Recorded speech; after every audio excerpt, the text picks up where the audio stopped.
What is up, NFL fans? Welcome to the Legit Football NFL podcast. It is Kevin Phillip Fox.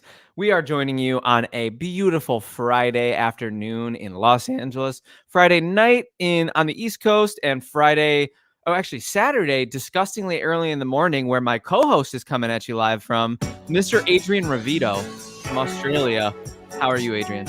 I'm doing well, man. I love the walk-up music. I'm doing well. It's early morning here. It's 7:30 over here. It's a terrible day outside, but it's a good day inside. You know what I'm saying? It's a good day. It's great. Matters.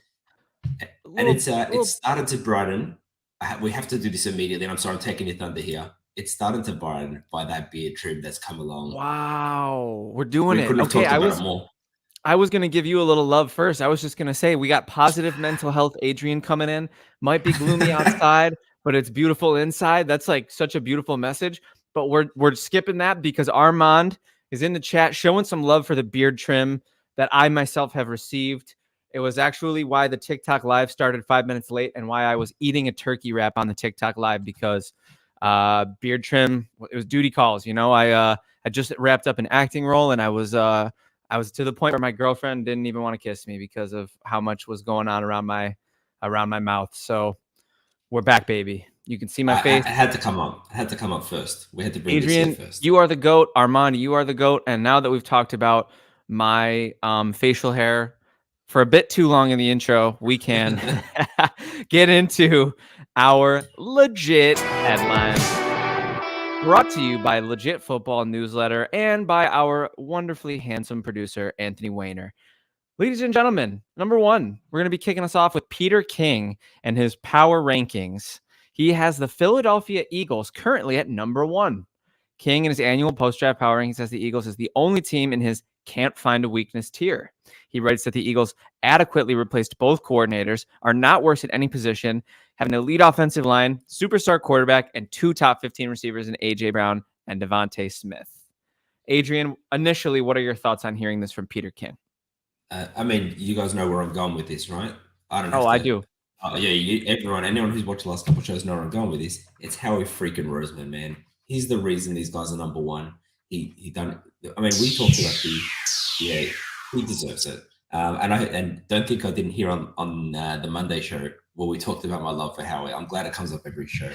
I have to give you credit where it's due, man. You have the T-shirt, you have the tattoo. I have to give credit where it's due, man. You love Howie. I think Howie Roseman's done a fantastic job with the team building of the Philadelphia Eagles. Definitely overcame a lot of roster turnover and somehow managed to almost arguably somehow have gotten better based on a stellar draft, very savvy trading. I just have so much respect for the Eagles. I do think Kansas City has something to say about it. I think they're the other obvious contender. They're the reigning Super Bowl champs. Peter King says, despite beating the Eagles in the Super Bowl, they're second because Andy Reid has work to do after losing left tackle Orlando Brown and wide receiver Juju Smith-Schuster. The Eagles and Chiefs are followed by the Bengals, 49ers, and rounding out the top five. An unfamiliar low spot for my Buffalo Bills. But he thinks the Bills are at a crossroads, given that they had an embarrassing loss to the Bengals. And the top 10 is rounded out by the Lions, Ravens, Dolphins, Jets, and Cowboys. So that means my team, Anthony's team, and Brian's team are all in the top 10. Adrian, not sure exactly where your Packers are. We're going to have to figure that one out. But surely 15 to 20. But there you go. Tell them my audience crown. Tell them. Sick burn.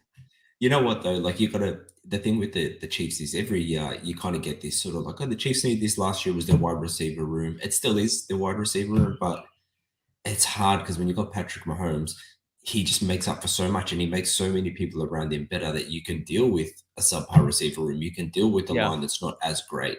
I do feel that he'll feel the Orlando Brown loss. I think that he's definitely going to feel that one as we can expect. So hopefully, literally feel it when edge defenders come around the edge and just pummel him. It's 100%. And he got injured sort of late last year, so you'd hate to see that happen early.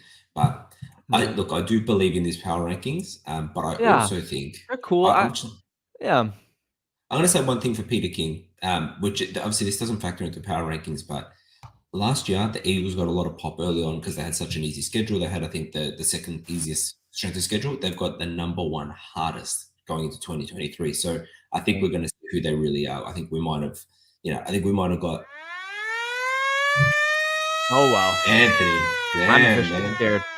Yeah. I'm gonna be honest with you, Mr. Adrian. I'm okay with the call. I mean, personally, I would have the Chiefs at 1, just because they have proven to be roster turnover proof. It doesn't matter how much roster turnover they have. It doesn't matter how much cap hell they find themselves in. It doesn't matter how subpar or mediocre their signings are or their draft picks seem.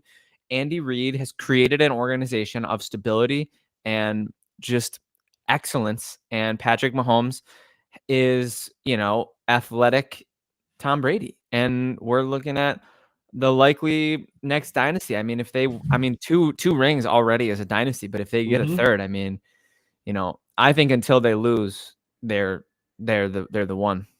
Do you? I know you had your way too early awards show. Way too early call. Patrick Mahomes or Tom Brady?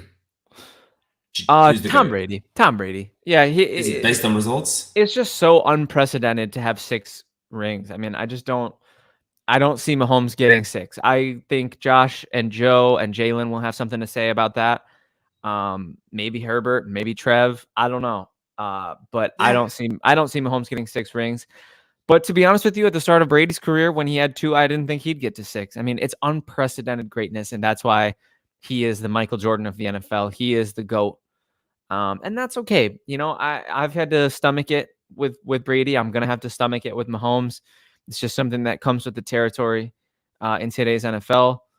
And I had to Google. It's actually 7 rings. I don't know. Like I mean. Oh, I it forgot seems about like the Bucs. It's so Why are easy you doing to that to me? get Why are you lost. doing that to me? I don't want to call you out on. I'm not calling you out on the show because I love you. You know that. No, I'm man, glad you but- called me out. I appreciate it Yeah. because I've completely pretended that Bucs ring never happened. I'm tripping. 7's unprecedented, dude. Yeah, ridiculous. Yeah. Ridiculous.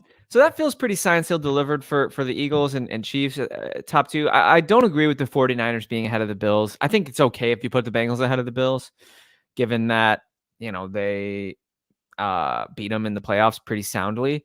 I'm not sure if I would call that loss embarrassing based on what the Bills went through emotionally in the weeks leading up to that game. I would say that that's a strong word.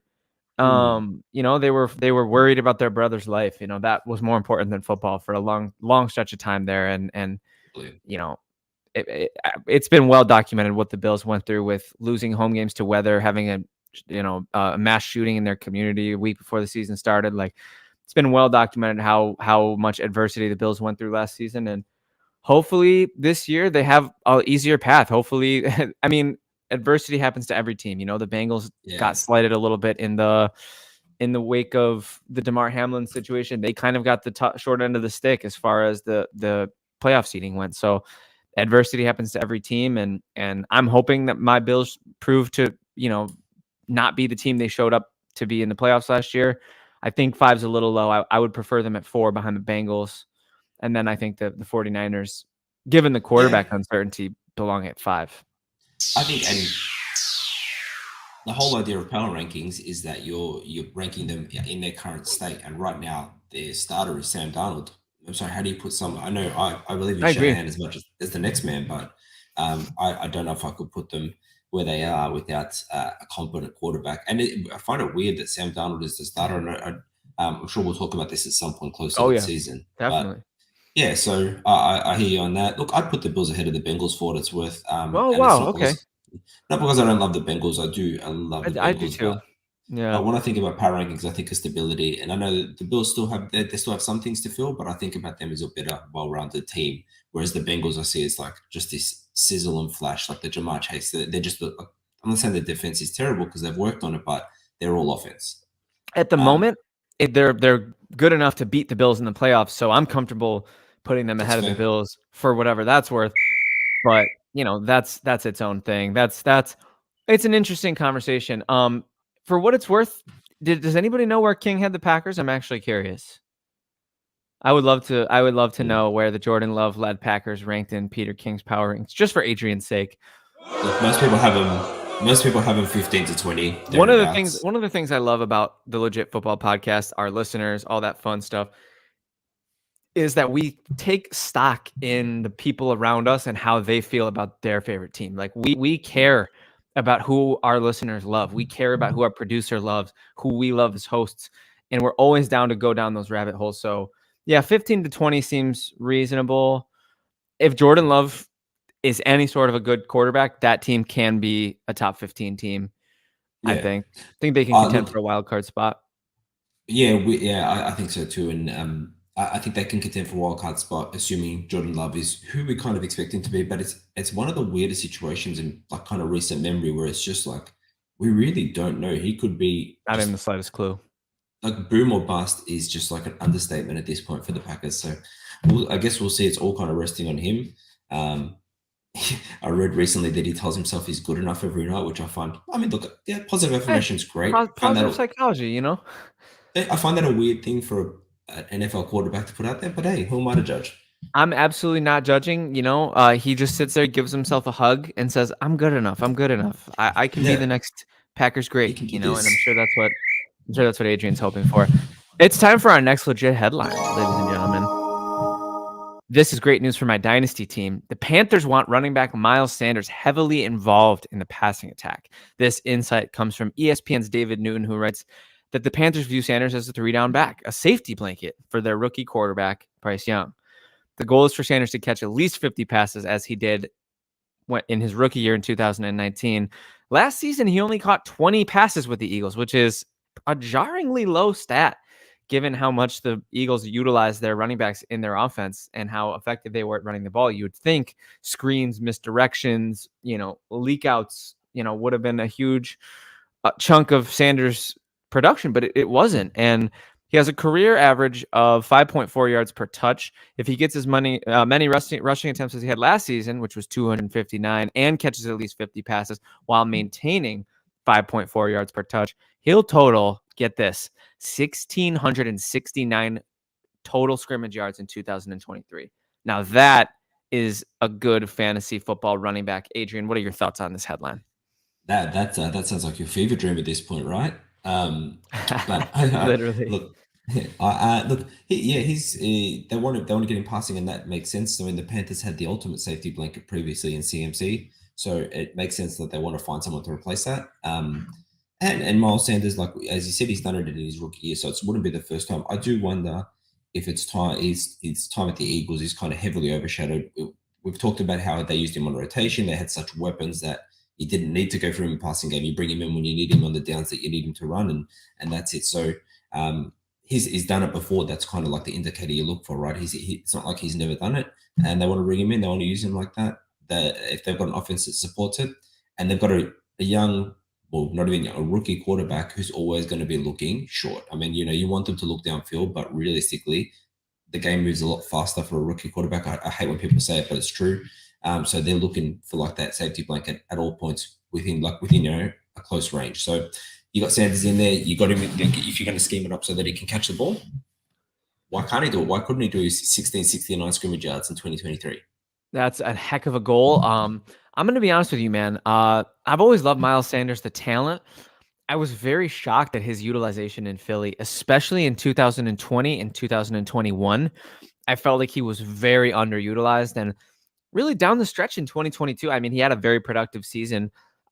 He was a very effective running back, but it was very clear that Philadelphia had they had their eyes set on utilizing a multiple back system. They gave Boston Scott looks, they gave Kenny Gainwell looks. Miles Sanders' usage really faded down the stretch to the point where he was a non-factor in the Super Bowl, which can't help but wonder. I mean, he didn't look super effective in that game, so I'm not surprised that he didn't get more work. They didn't try to, ride the hot hand per se. They didn't try to get him, get him going. They kind of just said, "You don't got it today, man." And that's a tough pill to swallow. Imagine one of your worst games of your career comes in the Super Bowl. That's just not and ideal. one that you lost, you know what I mean? Like that's got to sting a little bit. Oh, it's got to sting. And now he's coming back and he's got Bryce Young throwing him the football.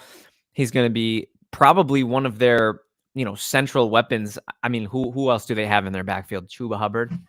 Yeah, I mean, his respectfully, RB1. I haven't seen much from Chuba in his couple of years in the NFL. I liked him coming out of college. I just haven't seen much. So I don't, Deontay Foreman is in Chicago now, so I just don't really see much in the way of Miles Sanders being a 3-down back, and I think, with the Panthers developing team and with their, run first mindset their running back first mindset that they want to have, like you mentioned, Adrian, they had Christian McCaffrey for a really long time. Obviously, it's a new scheme. We got Frank Reich coming in, so we'll see how that goes. But Frank Reich has had some successful running backs in the past as well. So I'm very, very excited to see how this shakes down with Miles Sanders. Yeah, same here. And I think when he first went over to the Panthers, we talked about it. I was worried that his production at Philly was a result of his surroundings. And I say that a lot because it feels like, particularly with running back, some lines they really carry that running back because they open these gaping holes like that that they can get through really quickly and easily. So I think we're going to see the real ceiling. I don't think we've seen the ceiling of Miles Sanders yet. But just warning to Panthers fans, it might be lower than you expect. That's very interesting. I don't know if I agree with you, Adrian. I think he's an unmined. I think he's like untapped potential. I think Miles Sanders' utilization has always been a little puzzling. He's always been a little bit underutilized. I think this year, Bryce Young, Miles Sanders, Adam Thielen, I definitely think that is going to be a really exciting team. And here we go. We have Anthony putting live highlights of Miles Sanders on the Legit Football Live. This is a beautiful, beautiful thing. And this is the guy that we're watching on the YouTube Live, who Adrian said had a low ceiling. I'm just going to throw that out there. See now this is distracting because now I'm watching. Thanks, live studio audience. No, this is beautiful. Yeah, if you're not on the YouTube Live, you really should be. We're really, really up in our game. We're getting some ESPN vibes going on in here, except way cooler. No offense. Yeah, ESPN want to be us. So before we move on, this is actually a segue, but I'm not going to do the next legit headline because Armand has a question for Adrian. Adrian, do the Packers use Love as a game manager and rely on the run game? Good question, Armand. From everything that's coming out of their camp, no, they really do believe in him. Interesting. And I think you can point to certain little Easter eggs where you're like, oh well, Goody said that's a lot of money to pay. Like I understand, but in context, if you take in context all these comments, they really believe in him. They've had him there for 3 years. I think, though, to your point, they do have such a strong running back room. They've drafted the 2 tight ends, so you can imagine that they're going to be doing a lot of 2 tight ends. They're going to be doing a lot of running to give him time to get up to speed. Because it's really, I mean, I know it's not his rookie year, but it's his rookie year. Yeah, right. Basically, and they've picked him up for next year as well. So I think this year they really need to put him to the test and see what they've got in him. You can't have someone sit behind Aaron Rodgers for 3 years and then come out and have him manage the game only. You got to see if you got something special. You got to move on. I definitely understand that line of thinking, and I definitely could see them doing that. Fundamentally, it's just in Green Bay's DNA to air it out, and it has been my whole life, probably a huge chunk of Adrian's life. I've only ever really seen the Packers just be ballers. Just, Favre was a gunslinger. Rodgers has popularized the backyard football movement. I could only see Love, initially following in those footsteps, or at least trying. Like you said, Adrian, you got to find out if you have something special or not. And if he'll sink or swim, if he crashes and burns, then look for Aaron Jones and AJ Dillon to have huge seasons. Especially Aaron Jones. I've always been a big Aaron Jones fan. He is I love the way he plays the game. I kind of think Miles Sanders' ceiling is Aaron Jones-esque. Is that too high? Am I shooting too high? For me. We'll see. We'll see. But in terms of talent, in terms of, how they win, they're both shifty. They're both, pretty quick.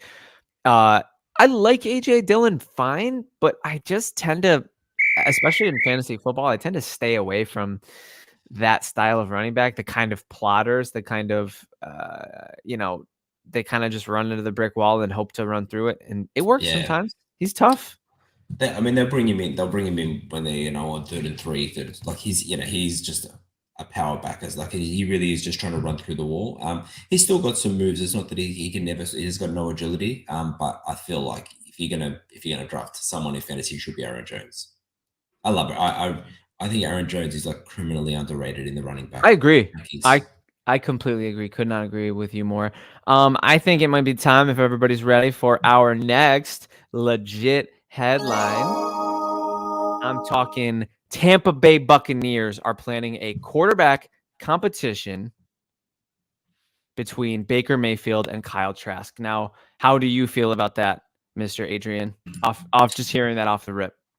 After look, my love for Baker Mayfield is not undocumented on this show, but look, that's the fan in me, right? Because I Yeah. love a good story, and I love a good revenge game, and I love a good just a underdog story, and that's why I loved Baker Mayfield when he first came in. There's this dude, yeah, Moxie came in, got into the playoffs, got him a Right. playoff win, Exactly. and then he gets burnt and goes elsewhere, plays crap, goes Yep. elsewhere. So but that's the fan in me. The analyst in me says you can't trust. They don't really know much about, so you got to see what you got in him. Mayfield is by no means a franchise quarterback. I'd love to say he is. And if you're watching the YouTube, you're going to see a couple little pieces going on the screen right now with Mayfield. Oh yeah, beautiful thing. You have to put them against each other. There's no ifs or buts about it, because he's not. He could be the dude, but he's not the dude. He's not like, yeah, this is the guy we need, but behind center. So I understand completely. Yeah. So really quick, I'll detail this. The Buccaneers quarterbacks coach Thad Lewis, former Bill actually, told reporters that Baker Mayfield and Kyle Trask will get even reps during training camp. The offensive coordinator also endorsed the competition between the two. Mayfield completed only 60% of his passes for 2,163 yards, 10 touchdowns, and 8 picks last year across 12 starts with the Panthers and Rams. He was 1-5 with Carolina and 1-3 with the Rams. Those are not good win-loss records. However, wins are not a quarterback stat. I'm a champion of that philosophy. Meanwhile, Kyle Trask has only attempted 9 passes since the Tampa Bay Buccaneers selected him in the second round of the 2021 NFL Draft. He was highly productive in college, completing 68.9% of his passes for 4,238 yards, 43 touchdowns, and 8 picks. Only 8 picks. That's impressive with the Florida Gators. The winner of the competition will be blessed to be able to throw the ball to one of my favorite receivers in the game, Mike Evans, and another great slot receiver, Chris Godwin. Cards on the table, myself personally, I love the unknown. I always love what's behind door number 2. And I think currently that's what we have in Trask. That being said, we know Baker's ceiling isn't so low that Baker's ceiling isn't so low that it won't be disgusting and it won't hurt the team theoretically. He has had some bad days though in the NFL. We both know it. 100%. And I think though Baker strikes me as the kind of guy who can thrive on a bit of competition. He went through a quarterback competition in Carolina and won.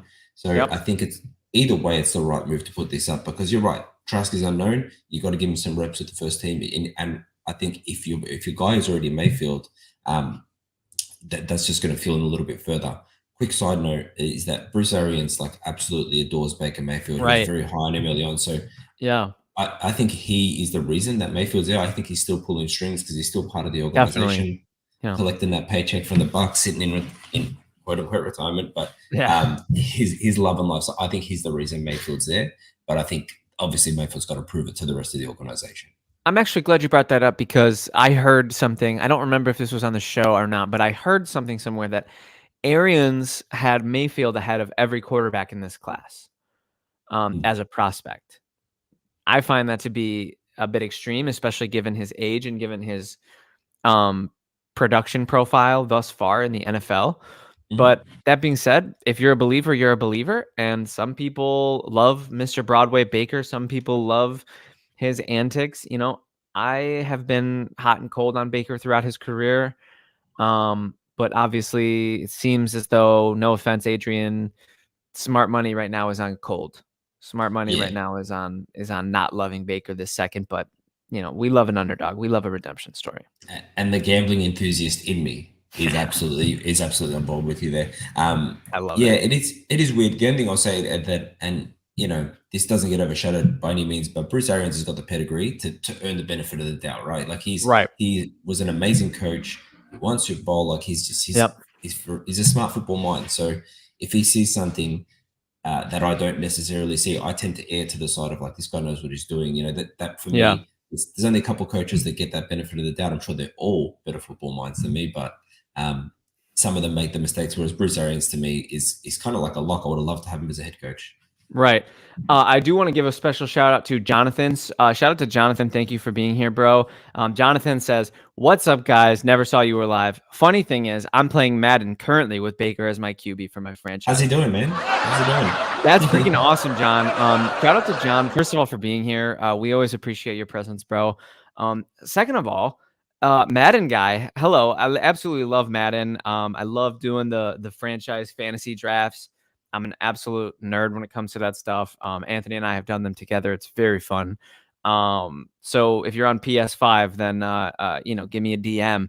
But Baker as your QB, I'm gonna be honest with you, bro. I think that's tough. I've always tried to reach higher than that. You know, you can always do some pick swaps. You can always move picks around, move high overall players that might be older that you can maybe you can move up from Baker. In my humble opinion, I think he's upgradable, bro. But as Adrian said, if he's doing okay, you know, how's he doing? Let us know in the comments, John. But we always appreciate your presence. Anything more on Baker before we move on, Adrian? Just a good call that I'll bring it up here by Armand. That they signed John Wolford. I don't know if you remember John Wolford from the Rams, where he came in. He played. I think he played a stellar game, but they were pretty high on him during the Matt Stafford issue. So yeah, look, it could be a third person to come into. I can't imagine that they're going to be splitting reps with him unless both Baker and Trask do terribly. But yeah, they got a third body in there, and as every team needs. Very interesting to look at that name, John Wolford, because I almost find it synonymous with just being a third string quarterback. No offense to John Wolford. I mean, you know, might be a great guy, might be a great backup, but yeah, I respectfully don't see him throwing his hat in the ring for the starter job. But that's just me. It's early. You never know. No, I'm with you. I think that, and absolutely no respect to John Wolford. We could be best friends in another life. He's a fantastic person. Yeah. John, probably listener of the show. I mean, everybody is. Undoubtedly. John, sorry if that came across as rude earlier. We appreciate your streams, buddy. John says, we're in preseason, but it's looking good. I've got him with Miles Sanders, Terry McLaurin, and Amon-Ra. That's a stacked lineup right there, man. And Miles Sanders, we just spoke about him. You missed it, John. After we wrap up, because we want you live, we want you current with us. But after we finish the show, why don't you go on and rewind your YouTube live all the way to the beginning, or actually you're on Facebook. Why don't you go back to the beginning of Facebook Live and check out the Miles Sanders conversation we had. And he said that he had a chance to go Baker or Jimmy G. Yeah, I mean, you made the wrong choice, buddy. I love Jimmy G. Oh, yeah. I think you made the wrong choice, buddy. No offense. Adrian is in lockstep with you. Not for me. Armand, pro tip for Madden franchise fantasy drafts. Every 3 rounds, the player you select will be on a 1-year deal. Oh, wow. I did not know that. That's really fascinating. Okay, cool. Thanks, Armand. Look at that. We're learning new stuff every day. Sure. It's a legit football podcast, dude. We're here for the people. We're a podcast for the people. And right now, the people are dictating the show. And we wouldn't have it any other way. Trust me. Love it. That's the business model. Legit football is about people.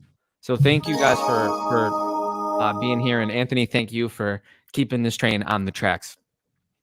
Ladies and gentlemen, our final legit headline before we get into our main topic. Running back Bijan Robinson is favored to win Offensive Rookie of the Year. Duh. No, I'm just kidding. Every major sportsbook has Robinson as the favorite. Falcons took him 8th overall. DraftKings has him at plus 300 odds, with Bryce Young at plus 475, CJ Stroud at plus 700, Anthony Richardson plus 650, and Jahmyr Gibbs at plus 900. Fantasy expert Mike Clay said the last 6 running backs selected in the top 10 averaged 296 touches, 1,500 total yards, and 12 touchdowns as rookies. None of them finished below 1,000 yards or 7 touchdowns. Field Yates, another ESPN fantasy expert, writes that he would be stunned if Robinson doesn't take on one of the largest workloads in the NFL. Josh Jacobs led the league with touches with 393. So Bijan is potentially pushing Josh Jacobs' range as far as touches go. Adrian, what are your thoughts on this legit headline? This seems like a no-brainer to put in favorite. Although the only thing I'll say is that technically, that's the wrong word I'm looking for. what tends to happen is that when a quarterback plays even just decent, like a rookie quarterback, they get a lot of pop, they get a lot of hype, and they get to True. pushed into the offensive rookie of the year. So you've Yeah. got good candidates there. Obviously, they've got him next up. Funnily enough, I would put Anthony Richardson ahead of the quarterbacks just because of his build. He's going to be, Yeah. they've His got him. athleticism. Yeah, already called him in the lineup. I mean, I know CJ Stroud and Bryce Young will be QB1 as well, but they put him in there, and his athleticism is going to. Running quarterbacks tend to do better in their first year anyway because they've got that out. Yeah. So I'd probably nudge Anthony Richardson up, but it makes sense that they got Robinson there. Dude's a beast, and I actually can't wait to see him play. He is such a Really stud. can't. And I think it's really important that you bring up the quarterback conversation because Brock Purdy played in like 5 games last regular season, and he was in the running. He received votes. Like it's not a myth. Quarterbacks are favored in this race. Kenny Pickett was a candidate, and respectfully to Kenny Pickett, I mean, he's not a bad quarterback, and he had Pittsburgh winning games, but man, is that a stretch to put him in the same conversation as other stud players like a Garrett Wilson, like a Chris Olave, like a Ken Walker. So Bijan, I mean, he should run away with this, but Bryce Young, CJ Stroud, Anthony Richardson, Will Levis, if any of them put together any sort of a stretch of a competent regular season, I think they will threaten Bijan. But I still think Bijan is going to be one of the top 5 best offensive weapons in the league. Will contend for the definitely. And I think as far as rookies, sorry, I'm just talking over you there. That's no, bro, please. No, Adrian, you are good, man. I would rather hear you talk than myself. So I'm grateful. Well, that makes the one person on this planet says no. So the left back is sending it. It's sending it. Yeah, absolutely. It really brings a new level, doesn't it? And what I was going to say is, I think Robinson is probably as far as a rookie's team fits and positions that they've fallen into and the situation they find themselves in. Bijan's probably up there at the top. Like he's in an offense that just run like animals last year. They've still got Algier there, so they're going to have to push the game through the run because I don't think Desmond Ridder is going to be airing it out, and passing 60-70% of the ball. So his workload's going to be huge. They believe in him like everyone does, and they've got the line to make him successful. So I think it makes sense like that they put him as a favorite. If you're a betting man, that's where you go. But it's just the watch out for the QBs because they do get favored. Absolutely. And I think that's about all we can say on the subject. I mean, we've all been pounding the table for Bijan ever since, this draft season, way before it, So, this is kind of a signed, sealed, delivered point, which I think is the perfect segue for today's main topic. Oh, yeah, baby. Thank you. Thank you, Brian McFadden. We miss you. I have to give at least one Brian McFadden shout out on every episode. It's in the contract. John says, I'm still mad at Atlanta for Bijan. Too many Philly people are saying Jalen Carter is gang affiliated because he posted a video of him in Philly in a red bandana. Did you guys hear about that shenanigans? I did not. I did not hear about that. I think it seems like, maybe a little bit of a reach until that makes it to the main publications. John, I would encourage you to just overlook certain stuff. There's just a lot of noise around these players. They're some of the most famous people in the world. So, try to take everything you hear with a grain of salt. Yeah, exactly. It's the Bulldogs colors, John. So yeah, don't worry about that, bro. It would have been cool for Bijan to be in Philly, and that was Brian's pipe dream. But alas, here we are. It wasn't to be. And it's time for us to move on to our schedule release reactions. Let's get it. This is, I don't know if it's like this for you, Adrian, but this is kind of a ceremonious, like religious time for me.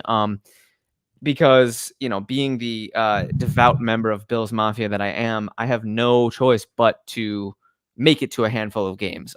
Living in LA, it's been difficult seeing the Bills the last couple of years, but 2 years ago, I took a road trip to Tennessee, saw them lose on Monday Night Football thanks to a Josh Allen slip on 4th and inches. I've seen him in Buffalo a handful of times. I went to the Detroit Snow game last year. I went to the season opener in LA. And so this is a religious time for me as an NFL fan. And I love looking at the schedule, looking at all the teams' games, doing the record predictions and all that fun stuff. Adrian, what are the snow games? What are the snow games like? I've always been curious because I watched some games where it's the worst. It seems nasty. It's beautiful and it's horrible because logistically speaking, it's a nightmare. I mean, the how it looks on the field and the product that it puts on the field, the classic snow game, the 13-10s, the 9-6s, we all love that. But driving to the stadium and driving home from the stadium, you're scared for your life. I can imagine. I And can we imagine. traveled to, so I went to New York for a game that was scheduled to be played in New York, Bills Browns last year. And I don't know if you remember, but there was like a 9-foot snowstorm in Buffalo. So I Dude. wasn't able to go to that game. They relocated it to Ford Field at the last minute. And I was already in New York. And me and my family were like, well, I guess we're going to Detroit. So yeah, we That's went to awesome. Detroit. It was fun, man. Those are the kinds of things that make me love the schedule release time, because those kinds of memories don't happen without a little bit of proactive, a little bit of planning. And then in the moment, you got to answer the call, man. You know, nobody wants to sit in the car for 9 hours when they're on vacation, but you're Bills Mafia. You do what Gotta you're do what called you gotta upon. do. You Oh, do for when sure. you know what I'm saying? So I'm super excited to talk about the schedule on the whole. That's it for me personally. Adrian, I'm sure it's probably a little different, given that you're in Australia. What does the schedule release mean to you? Well, you know what it is. So I think NFL has such a long off season, right? And I think they've done a really good job. I think the NFL as a corporation have done a good job of just putting these flagpole moments. You got your drafts and you got your schedule releases. Then you say, Right. oh, and like mini camps. So like they do a good job of filling the void, because there is a void over here in Oh, Australia. huge void. Obviously, yeah, we can't go to games, but we've got plenty of sports here. So there's plenty of things to do in the off season. You feel like Aussie sports, and sorry if there's any Aussies listening, AFL, Australian football, not for me. That's just my personal thing. It's huge Hot here. take. Hot It's take. huge here, but it's just not for me. So I crave NFL in the off season. I So respect for me, that. I love the schedule release. I sit there, I'll go through it. I get excited for games, just the same way any fan does. It just sucks I can't go see him in person one day. That One does day I suck. will. I'm really sorry, Adrian. Yeah, he What do you mentioned that in do? the pre-chat. Me and Anthony were talking about our plans, because the Bills are going to be in LA this year, around Christmas time. So I'm sorry, family, but I will not be seeing you for the holidays this year. I will be in LA, cheering on the Bills and breaking tables. But poor Adrian, you know, we're going to pour one out for you when we're at the game, and we're counting down the days I'm there in spirit. until you're there, with legit football, and we're interviewing the players after the games. That's what's going to happen. I'm all for Um, it. but in the meantime, we have what we love about the schedule, what we hate about the schedule, and what surprised us about the schedule. So we're going to start with what we love. Anthony, why don't you kick us off with what we love about the schedule?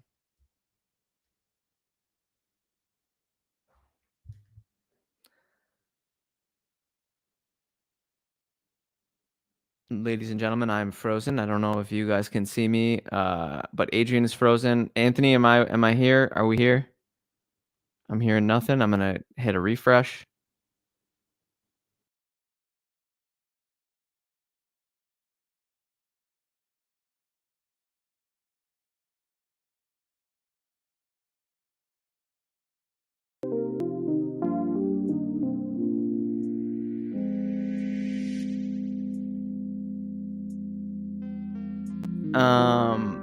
I'm back, ladies and gentlemen. I refreshed because I didn't know if we lost me or Adrian. It looks like we lost Adrian. Prayers up for Adrian and his Australian Wi-Fi. But we have a podcast to get to. So Anthony and I, being the pros that we are, we're gonna keep attacking this thing. Anthony, thank you for the hold music. That's my favorite. I actually sabotaged Adrian's internet just so I could hear that music. Shout out to John for keeping us posted on everything that's going on there. Adrian just texted. He's sorting out his internet now. He'll be back on as soon as possible. Um, Ladies and gentlemen, we have the really exciting. Okay, Anthony, I'm now getting a note from Anthony regarding the order in which I am giving these. So we have the prime time schedule, ladies and gentlemen. We have Detroit at Kansas City kicking off the NFL season. Oh, yeah. And that's why we're doing an order, because of the beautiful, beautiful graphics that Anthony created. Kansas City and Detroit kicking off the season. We've been talking about Detroit a lot as like a team that needs to arrive this year in order to get the respect that it deserves. And it appears that, you know, we are looking at this respect is coming now. Maybe a little sooner than it does for most teams in these kinds of situations. We also have the Cowboys at Giants on Sunday Night Football, which will be very exciting. And we have the Buffalo Bills versus the New York Jets. Aaron Rodgers' Jets debut will be against Josh Allen and the Buffalo Bills. So that's one I'm looking forward to, obviously. So I'm going to go through these.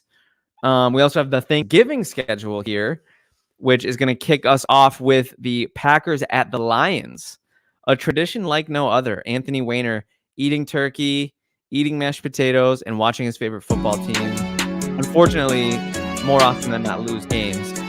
Then we have the Commanders at the Cowboys, which will be a fun. Sorry, Anthony.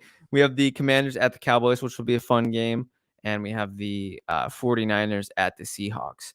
We also have Christmas. Oh, we have the first ever Black Friday game, which is pretty exciting. The Dolphins will be against the Jets.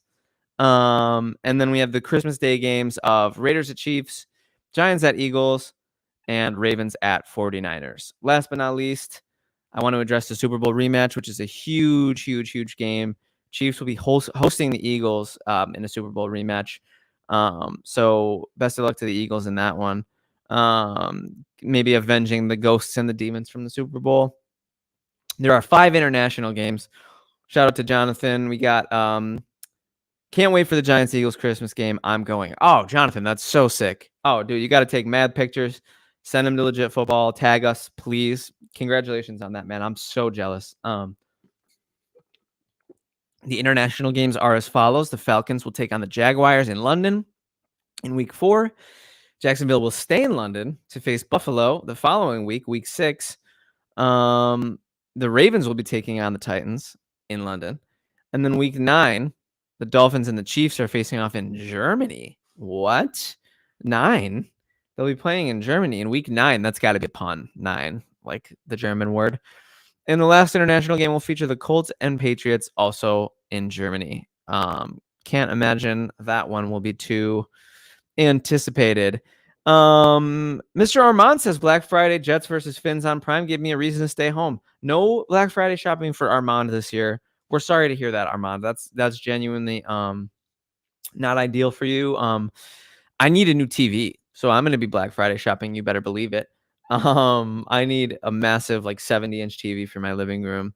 My TV recently broke. Pour one out for the TV. But the plan for the main topic, and we can get back to it now. I was very excited before. We had to do technical things. We had to read through the gauntlet.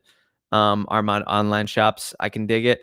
The plan for the main topic is what we love, what we don't love, and what surprised us. Anthony, we're starting with what we love. Why don't you cue that bad boy up? What we love for me was a handful of things. I'm going to start off with week 6, Sunday Night Football, Bills versus Giants. And actually the reason why I chose that as what I love is because I'll be in attendance. I already bought my plane ticket home. Thank God. I'm very excited. We got, here we go, baby. Adrian, you didn't miss much. You didn't miss much, man. I was just reading what I was contractually obligated to read. You didn't miss anything fun. Except for some sick graphics by Anthony. That's all I'll say. That was just an internet dropout, and I was posturing for a minute because I thought you'd frozen. So I was like, hey, fans, don't worry. Technical difficulty. You were talking to yourself. Yeah, 100%. Until I realized that I'd frozen as well. Anyway, I'm sorry for that, but I'm back. I'm live, and I'm running. No worries, man. We're just getting into what we love. I started out with the fact that I loved Bills Giants week 6. And the main reason I chose that is because I'll be in attendance for that game. It's being dubbed by Joe Buscaglia of The Athletic as the Day Bowl. How do we feel about that? Okay. You like that? Yeah, we do like it. I like it. Actually, it's very clever. That is nice. And actually, the only other name I thought of was Day Bowl, but I think I like Day Bowl better. Day Bowl. So as in, is it DA-bowl? Correct. Okay, I like that. Yeah. I think one thing I was and I don't want to jump too far ahead of this is there's not enough kind of revenge games this year. Yeah, there's a handful. So but no huge ones. You know what I mean? Anyway, we'll get to that. But love the pick. Oh yeah, and there's other stuff. I actually made a whole list. So Adrian, why don't you give us what you love? All right. So I do have a homer one. I'm going to skip that for the time being. So I love the 49ers and Eagles week 13. I think. Look, I mean, we can all expect to kind of hype out the Day Bowl. Love it, Armand. I think we can all expect a big game coming here. And I think that gives it enough time for Brock Purdy to recover from his injuries. Everyone saw Debo talking trash saying we only lost because we had 10 men on the field. I can't wait to see this unfold. So it should be a huge match. A lot of trash talk between those two fan bases, between all the players. Some of the most hated rivals I've seen in a long time. Shout out to John for that. John's probably one of the people who hates the 49ers because, I respect the 49ers. I understand where they're all coming from, but nobody likes a sore loser. You lost, you didn't hear anybody on the Bills coming out and saying anything about Joe Burrow. You didn't hear anything. The Eagles, when they lost the Super Bowl, came out and said, yeah, we held. Yeah, that's fair. Jalen Hurts said, I could have been better. That's the kind of leadership I want. All due respect, I understand making excuses, and I'm a fan, so I'm the first to do it. Trust me. I love blaming the refs. It's one of my go-tos. It's my A button, if you will. Yeah. John says San Francisco disrespected the Rocky statue. They did it to themselves. I absolutely agree with you, John. Another thing on my love list is the Tom Brady love fest that we're going to be getting in week 1. Yeah. It's the home opener for the Patriots.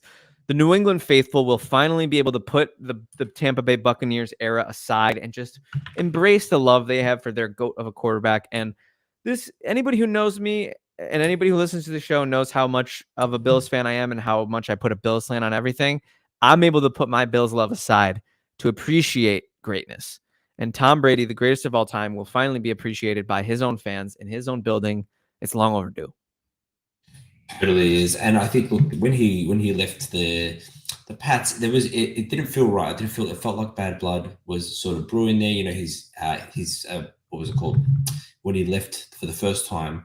His letter didn't really mention the Pats, so it's nice to see him come back. It's nice. It's kind of like, and I can fully appreciate it because I'm in a similar situation with Rodgers. Yeah, you've got to love what they've done for the organization. Whether you hate that they left, whether you hate seeing him succeed elsewhere, you've got to love the player, and he deserves it. Yeah, and we have Armand. One Sunday Night Football matchup I'm looking forward to is Week 7, Finns versus Eagles, Hurts versus Tua. Monday Night Football matchup. Week 6, Cowboys versus Chargers. Thursday night, Jacks versus Saints. Week 7. Yeah, those are some good ones. Armand also earlier stated his top 5 matchups. I'm going to put them on the screen now. Week 4, Jets versus Chiefs. Oh, these are all Jets games. Jets versus Chiefs, Bills versus Jets, week 1, week 13 versus Atlanta, week 2 versus Dallas, and week 9 on Monday Night Football against the Chargers. Thank you, Armand. We need Jets fan representation. I had the Bills Jets on my slate of games that I love. I don't know if I'm taking your spot here, Kev. With no, Bills, please, yeah, keep going. I also love that game. I'm glad you're talking about it, so I can just listen. Yeah, first Monday primetime game. Aaron Rodgers' first game, and it's kind of like it really is sort of old guard versus new. So I think that's going to be a really fun and exciting game. I can't wait for the overreactions because if the Bills wipe, oh my God, Rodgers is a bust. It's like, dude, it's week 1. It is in a new scheme, new team. You just if Packers fans will remember the last 2 seasons, week 1 where we just had the floor wiped with us. Yeah, Saints and Vikings off the top of my head. So yeah. That's kind of a common thing for the Packers. Oh yeah, starts week 1. It might be a Rodgers thing. It might be I'm not gonna lie to you, man. I mean, he's never been sharp in those games. I don't know, man. I'm licking my chops if I'm Sean McDermott. His first time calling the games defensively in 5 years. That we've had Leslie Frazier, who I absolutely love. I'm gonna miss him, but I think Sean McDermott's probably licking his chops. Can't wait to get back out there. Everybody on that team, they want to put that snow game with Josh Allen and his bloody elbows in everybody's rear view, man. Nobody wants to remember that. Totally. That was garbage. Armand, I want the smoke this year as a Jets fan. I love that, Armand. He also says, I love the fact that Aaron Rodgers versus Josh Allen, Mahomes and Herbert are all primetime games. I agree. It's going to be an awesome. You have to make those matchups primetimes. And actually, I have to say they've done a good job this year with the primetime schedule. That was one of the things that I was going to say that I love is in general, they nailed primetime this year. Thank God. Oh my God. Colts Broncos last year. I've been trying to contact the Men in Black people to see if they could just erase my memory.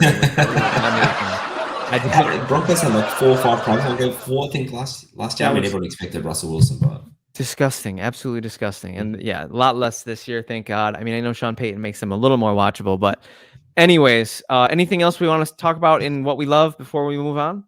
The only one I'll just very quickly, and this is I'm going to homer me, but I have to do it. So the Packers start their schedule out with the Bears, and they finish them with the Bears. So for me, Nice. and I'm sure I'm guessing I'm going to get a sound Full bite here. circle moment. Yeah, but the Lions are the favorite here in the North. So like I Definitely. think that's fine. I think the Vikings are pretenders. So if there's any Vikings fans listening, so this is kind of like this will set the pace for the year. I think so. Whoever wins this is going to set the pace, and I think a wild card spot may come down to it at the end of it. So I like it. Yeah, I'm excited, man. I definitely think that the Packers will contend. I mean, the Bears should take a step forward this year. I'm very excited to watch them play football this year, man. I cannot wait to watch Justin Fields. Better offensive line, more weapons, better defense. The Bears, I mean, they're not going to be the pushovers that we've seen in the past. And I want to highlight something else that I love, okay? Because this is something that I have this baked into my don't love, but I do want to give shout out to the NFL for putting the Bears on primetime 4 times because I'm Okay. gonna watch them. I'm excited to watch them. But they Yeah, have me too, 4 primetime Anthony. games. And to some, that might seem like a lot. And I'll tell you why I don't love that. Why don't we transition into what we don't love? Are you ready Perfect. for that, Adrian? No, that was perfect. I absolutely don't love that the Bears have the same number of primetime games as the Cincinnati Bengals. It just feels Yeah. disrespectful. The Cincinnati Bengals are coming off of back-to-back AFC Championship appearances, an appearance in the Super Bowl 2 years ago. They just wiped the floor with my beloved Bills in the playoffs. They've proven that they've arrived.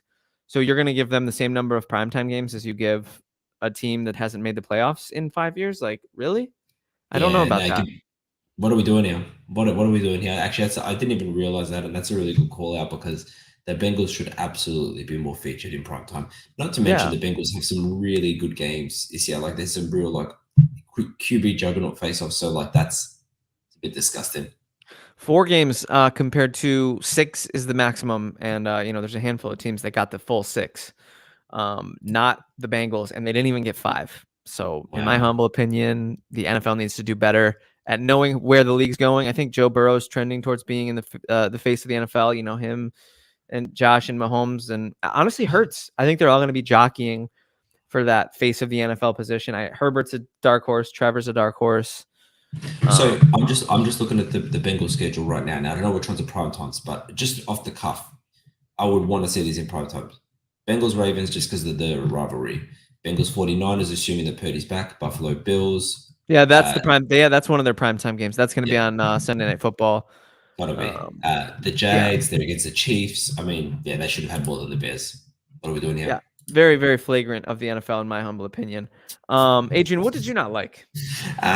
Look, I think when I was looking into the games I hate, I found it hard. I'm gonna be honest. I think the schedule makers have kind of nailed it here. What they didn't, what I, this is kind of, I'm jumping back and forth, but what I do like is that they didn't have any juggernauts early on. Every year they'd release that game. It's like, why are you playing that in week 3, man? Like, give them Yeah, some time to shake the I rust. love Let the us know who they are. positivity, Adrian. You're really bringing Yeah, the positivity today. I just want to say that we're in but games we hate. We're in what we hate about the schedule, and Adrian's some. found more things he loves. I'm just So giving you credit. here's my thing, right? I'm just I've said this on the show. You make me a better person, man. You Hey, make me more positive. it's synergy. It's all of us Yep. do. All of us 2 do. months ago, I would have had one game I love and 20 games I hate. No. So Thank all you, right. Anthony. The laugh track. But to that point, and this is the transition, right? Is I like they put no juggernauts early on, but then they've got the Eagles week 11 to 13 stretch where they play Chiefs, Niners, Bills. They're 3 like massive games, and I would like to see them spread out just a little bit more. I think Yeah. sometimes you get those weeks where you're just like, who is the premier matchup this week? And I'm not saying there's going to be ones where they are, but I feel like they should have spread those games out just a little bit more. Yeah, man. I honestly can agree with that. I've noticed it, especially being a fan of a team that's on the premier side of it.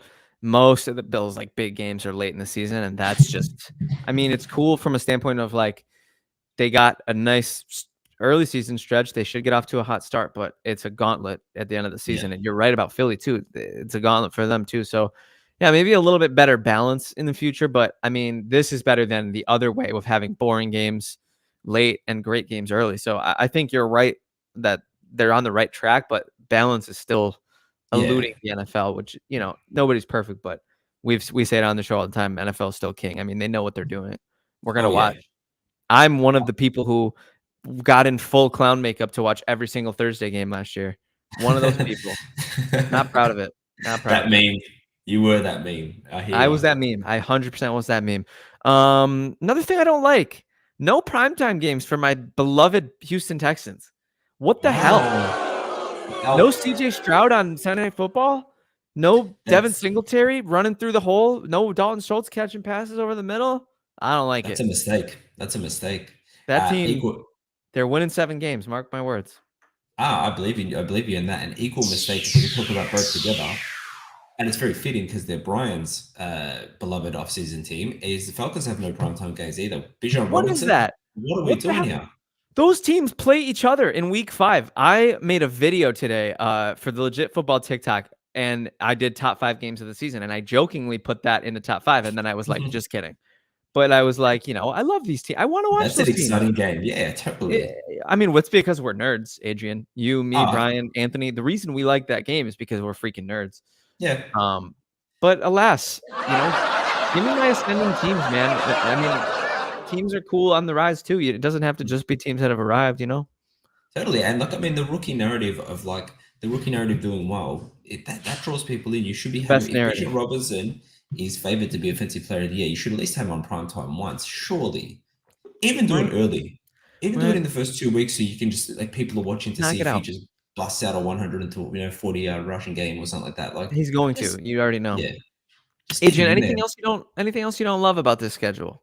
My last one, and this is not the schedule maker's fault, but I just don't. There's usually, and we talked about this. I said this earlier. Sorry, there's just no real revenge games. There's just off the top of my head, these could have happened, and it's not the schedule maker's fault because the opponents are predetermined. But Baker versus the Browns, Carr versus Raiders, Wilson versus Seahawks. That was a huge thing last year. Rodgers versus the Packers, Jimmy G versus the Niners. Even D'Amico Ryans against the Niners would have been good with the Texans. None of that is happening, and that seriously, it's tough. It's not their fault. You're right. It is just what it is. But it would have been nice. Oh my God, Rodgers versus the Packers would have been so. Oh, that would have been the season opener. I'm so angry. I'm so angry. That would have been week 1. But yeah, that's it. Yeah, so I will say I got a couple more general things I don't like. And I love this podcast because Brian McFadden has always told us that this is an excuse to have therapy. This is an excuse to cry and let out our sadness about the NFL. So I'm gonna complain a little bit. Why on God's green earth, NFL, are you gonna make me download this app, the third app, the other app, and that app's cousin to watch every game?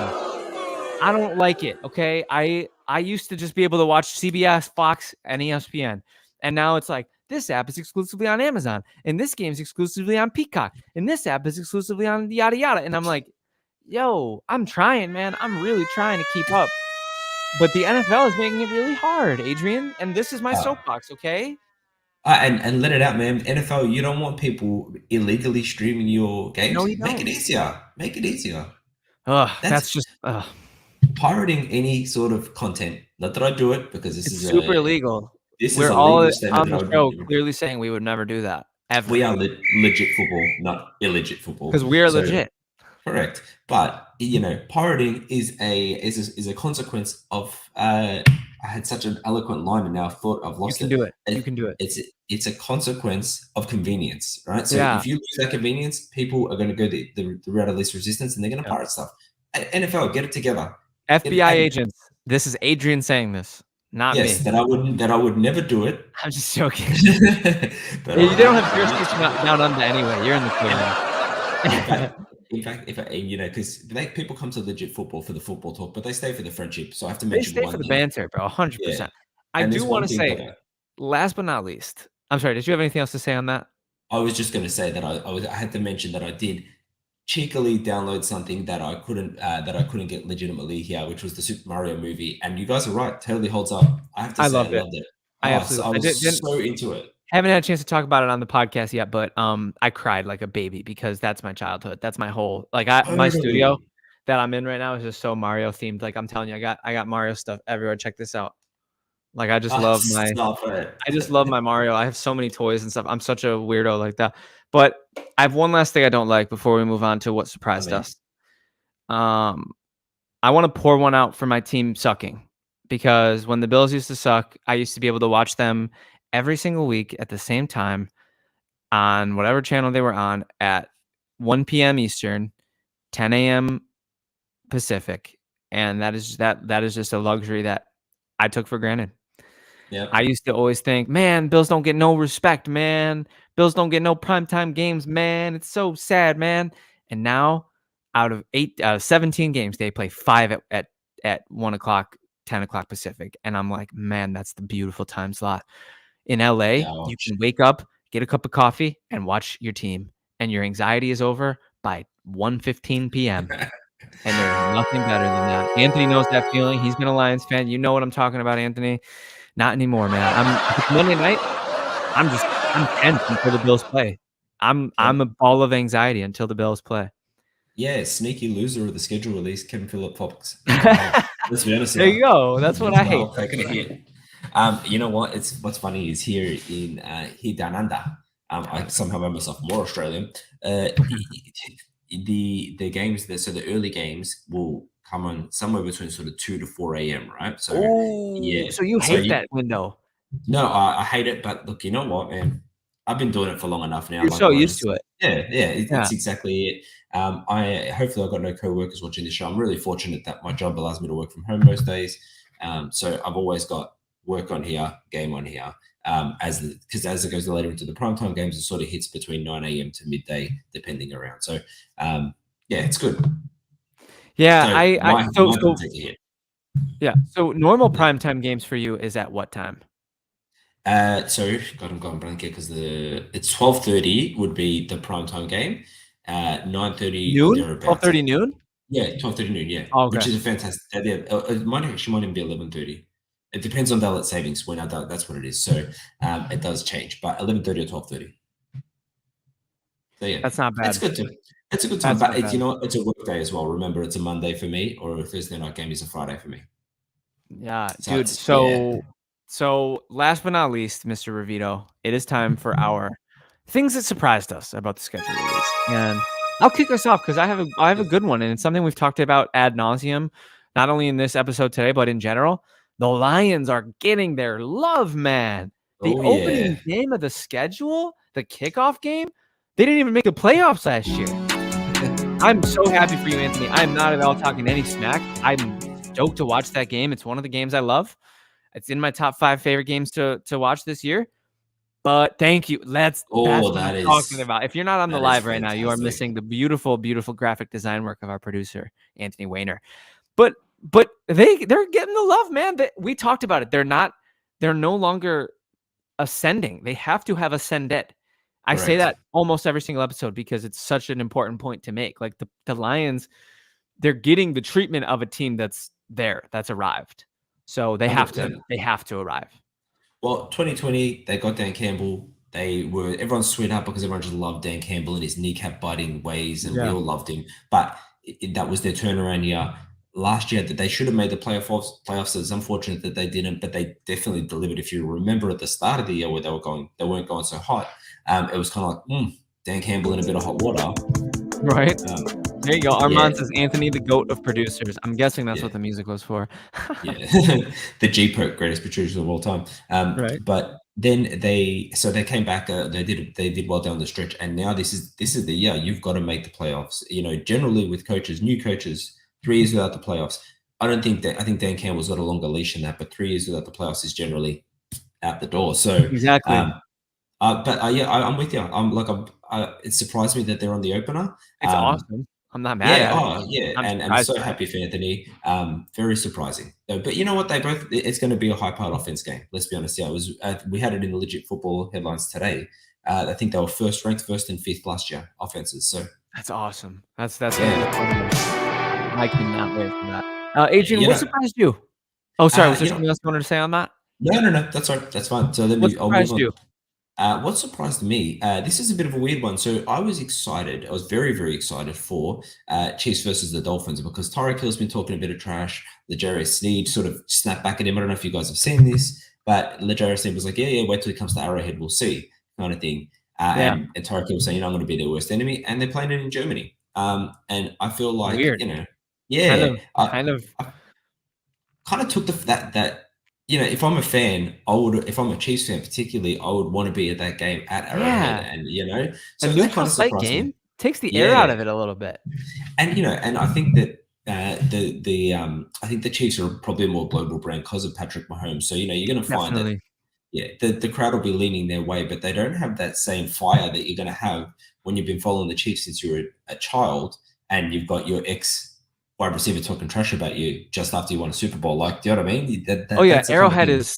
Arrowhead is the craziest stadium in the NFL. I mean Buffalo's up there, and but Arrowhead is nuts. Yeah, So I agree with you, Adrian, that that's a shocking development. I'm not a fan. I guess they're trying to bring the brand over there. I guess they're yeah. trying to bring the teams that people know and people love. I think there's two games Um, in Germany this year. I think there's two games, so yeah. yeah, that's cool. I'm excited about that. I was a little surprised by the fact that they let the Jags go back-to-back games in London. Yeah, Feels a little like an advantage in the second game. you know what it is? I think the Jags are the number one franchise of fan base over in the UK. I think that's. I remember seeing something vaguely I like think it's that. They love. because they have been sending them over there for all their games for years. Could be That potentially has that. to be why, right? They've been sending Uh, them over there for every game. so I think it's kind of like a home game for the Jags over there, which maybe that's why they're sending them there. But yeah, and it's going to bring in the fans. Yeah, I think so too. Feels like an expansion team on the way to me. I actually completely agree with that, John. And Armand says it is a crime that the Finns versus Chiefs is happening overseas with all this hill talking smack. Dude, I Totally couldn't with agree you. more. That's Adrian. Anything else that surprised you about the schedule? Games, trends, themes, this, that, or the Um, other. Just you know what, and I've talked about it, so I'm not going to go on it again. But it was just the Bijan no prime time. That really, Lame, yeah, that hurt me. lame. But I have to say, in any other year, I would have had 4 or 5 things in this category, a lot more in what I hate. I really think they did well. They should have spread some things out, but I think they did well. Yeah, special shout out to Rick Swan. That is a special person in my life, my stepfather. Giants, Bills. He's a huge Giants fan. I'm a huge Bills fan. So if he is thinking that he's going to be attending the game with me, he better make sure he covers up that logo. No, I'm just kidding, Bring Rick. a fold-out table. Bring a fold-out table, Rick. Yeah, Rick. As long as you bring your folding table for me to smash, I don't care if you wear Giant stuff or not. Appreciate you for popping in the chat, Rick. It's a love fest in the legit football comments today, Adrian. We love it. As it We love is, to see it. as it is all the time, man. I'm just absolutely thrilled to be doing the show with you, bro. Such a blessing, man. Anything else you want to talk about from a scheduling standpoint, from a legit football standpoint, from a fan standpoint before we wrap this puppy up? I have to, I have to say one more thing, and it's based on John's. This is. I'm gonna, as I always do. I'm gonna divert over to something separate. Oh, please do. Right. Yeah, that's why we love you. NFL, man. You need. This is an open. I'm gonna take a second. This is an open heart letter to the NFL and to NFL media. You need to expand internationally before you can call Super Bowl champions world champions. It grinds my gears to no end because there are other leagues and there are other teams and other countries you need to expand. I say this. I know you're not coming to Australia. I know the time difference is too far, and I know that it's unfair for the team. So I've made my peace with that. But you need to expand. I'm telling you, that needs to be a sad. thing. Adrian, I'm sorry about that, man. Don't be. I want it for you, man. No, I mean, they'll make it work, man. They don't gotta be. I mean, it's a tough disadvantage. I do see where you're coming from, but it's a big flight. But I absolutely love your passion for the game, and if there's any fans like you in Australia, then they deserve a game. That's very sweet, Armand. Special shout out to Armand for saying Happy Mother's Day to all of our mothers. Armand, Happy Mother's Day to your mother as well. Right back at you. And Happy Mother's Day to every mother who's listening and all of the people who's listening's mothers. Adrian, I appreciate the passion. I appreciate the speech, man. You can soapbox anytime with me, man. I'll always clear the court for you. I'll let you have an ISO. I'll let you say your piece. There's just so much love on today's show, and I'm feeling it, man. It's a beautiful thing. It's a positive show. We had some technical difficulties, but you guys waded through them with us, and that's why you're the best listeners in the whole sports media world. And we lost our producer Anthony a couple minutes ago. I don't know if you guys noticed, but there's no random laser sound effects happening right now, or no laughing tracks when we make funnies. So we're missing him. We're missing him badly. I have an Anthony shaped hole in my heart right now, but we'll link back up with him next week. Adrian, news is going to be coming fast and furious, man. Training camp is right around the corner, man. Let's get it, man. And Can't dude, wait. thank you again for a fantastic show, as always, and thank everybody who was listening. You guys are all the best. I think, Mr. Adrian, do you by any chance have any experience in ending the show or no? I do not, but while I can have a look through and let me quickly soapbox on the back of your comment there. It's been an awesome show, and Oh, yeah. and it's there really isn't an off season when you're covering football, but if there was an off season, we're in it right now, so it means a lot that we can still, I'm still excited. I still come to this show every day, every week, happy to go. So man, it's a blessing, and that's it from me. I do have an end broadcast on my screen. I think I got it. I can do it. I appreciate it. Hey, guys, we appreciate you all. We are Legit Football, and we are